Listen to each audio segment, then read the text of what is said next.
Mateus capítulo 14.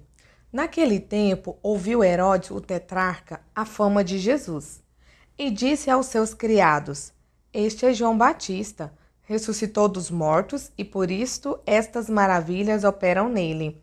Porque Herodes tinha prendido João e tinha o manietado e encerrado no cárcere por causa de Herodias, mulher de seu irmão Filipe. Porque João lhe dissera: Não te é lícito possuí-la, e, querendo matá-lo, temia o povo porque o tinham como profeta. Festejando-se, porém, o dia natalício de Herodes, dançou a filha de Herodias diante dele e agradou a Herodes, pelo que prometeu com juramento dar-lhe tudo o que pedisse. E ela, instruída previamente por sua mãe, disse: Dá-me aqui num prato a cabeça de João Batista. E o rei afligiu-se, mas, por causa do juramento e dos que estavam à mesa com ele, ordenou que se lhe desse. E mandou degolar João no cárcere. E a sua cabeça foi trazida num prato e dada à jovem, e ela a levou à sua mãe. E chegaram os seus discípulos e levaram o corpo e o sepultaram e foram anunciá-lo a Jesus.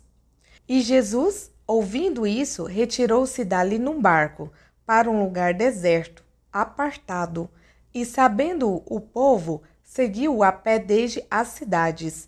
E Jesus, saindo, viu uma grande multidão, e, possuído de íntima compaixão para com ela, curou os seus enfermos. E, sendo chegada a tarde, os seus discípulos aproximaram-se dele, dizendo: O lugar é deserto e a hora é já avançada. Despede a multidão para que vão pelas aldeias e comprem comida para si. Jesus, porém, lhes disse: Não é mister que vão, dai-lhes vós de comer. Então eles lhe disseram: Não temos aqui senão 5 pães e 2 peixes. E ele disse: Trazei-mos aqui.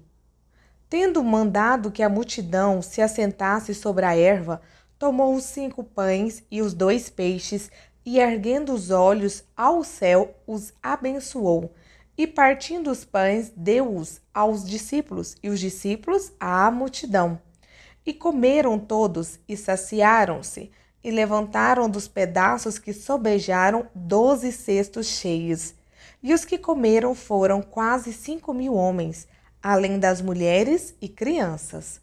E logo ordenou Jesus que os seus discípulos entrassem no barco e fossem adiante para a outra banda, enquanto despedia a multidão.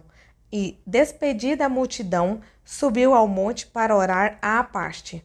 E chegada já a tarde, estava ali só. E o barco estava já no meio do mar, açoitado pelas ondas, porque o vento era contrário.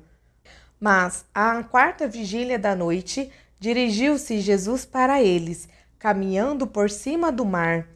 E os discípulos, vendo-o caminhar sobre o mar, assustaram-se, dizendo: É um fantasma! E gritaram com medo. Jesus, porém, lhes falou logo, dizendo: Tende bom ânimo, sou eu, não temais.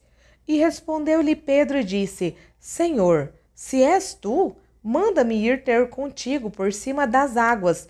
E ele disse: Vem. E Pedro, descendo do barco, andou sobre as águas para ir ter com Jesus. Mas, sentindo o vento forte, teve medo. E, começando a ir para o fundo, clamou, dizendo: Senhor, salva-me. E logo Jesus, estendendo a mão, segurou-o e disse-lhe: Homem de pequena fé, por que duvidaste? E quando subiram para o barco, acalmou o vento. Então aproximaram-se os que estavam no barco e adoraram-no, dizendo: És verdadeiramente o Filho de Deus. E, tendo passado para a outra banda, chegaram à terra de Genezaré. E, quando os homens daquele lugar o conheceram, mandaram por todas aquelas terras em redor e trouxeram-lhe todos os que estavam enfermos, e rogavam-lhe que, ao menos, eles pudessem tocar a orla da sua veste, e todos os que a tocavam ficavam sãos.